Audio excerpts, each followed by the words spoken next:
Let's now talk about this concept called smart focus. First of all, I don't use smart focus, and it's something that I think is just for people who are brand new to Camtasia. You're going through this course, you're going to be a Camtasia master at the end of this, and so you won't need smart focus either. But I think it's important for us to talk about, because if you are new to this, it is something that might help you as you're getting started. So what is smart focus? Smart focus can only be applied to screen recordings. So I look here on my screen and I have my screen recording. I see that my mouse is in the upper left. And as I go through here, and if I drag this playhead, this process is called scrubbing. And as I scrub through the video, I see it goes to the upper left, and then it sits there for a while, and then it goes off to the right and moves around a little bit, and then it goes down and clicks on these different menu options, and it's just clicking here, and then it goes over to the center and clicks around and moves around the center. I'm watching where the mouse goes.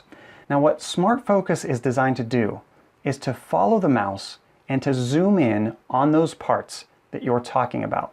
So what Camtasia tries to do is understand where your cursor is and say, I want to draw the user's attention there, so I'll zoom in to that section. Now, I'll show you later in this course how we do all of this manually.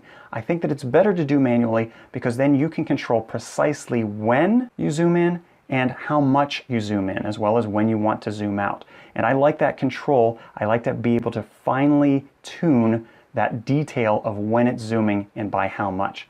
And I want you to do the same. But let's look at how this works.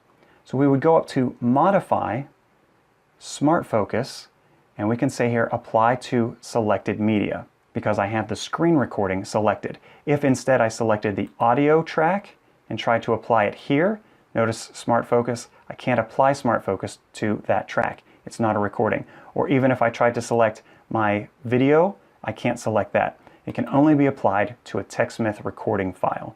So if I go here and I say Smart Focus and Apply to Selected Media, it comes up and tells me to use Smart Focus animations, your editing dimensions need to be smaller. And that's because it's going to zoom in. So it assumes that you have a larger recording file than what you're going to produce at. So now it's asking me, do you want to change your editing dimensions? Okay, yes, for the sake of this demonstration, I will change the editing dimensions. It is currently 1920 by 1080, so I will make this a smaller size, and I will apply. Okay, so now I've changed my canvas, I've changed my project settings to work with a smaller video resolution. All right, so let me try again. Modify, Smart Focus, Apply to Selected Media. Now I look at it and I can see these arrows. Something has been added to the timeline. Well, let's see what happens right before and right after. So I'm seeing where my mouse is. It's there in the center of the screen. And as I go over here, it moves over. So it noticed that a new window came up and it wanted to center that window in my screen. Well, let me continue on. It's still working, working, working, and then I come up to another arrow and it moves to the upper left. Now, why did it do that? Well, it noticed that my mouse cursor moved to the upper left and is going to go to the menu bar. Previously, you couldn't even see the menu bar. So it said, oh, well, if the mouse moves to the upper left, then you probably want to see what's going on in the upper left. Well, my cursor then comes down to a little bit lower to the right, and it's still moving around here on this screen. It can capture all the movements.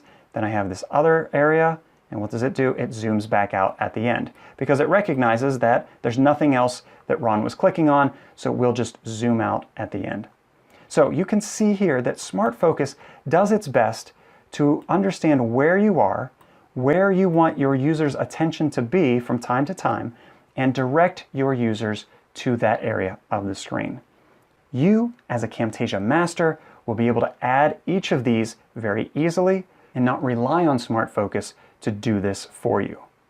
So if you're starting out and want to try it, go ahead and do that. You can make edits to these down here, but for us, Smart Focus is not something that we'll need to use.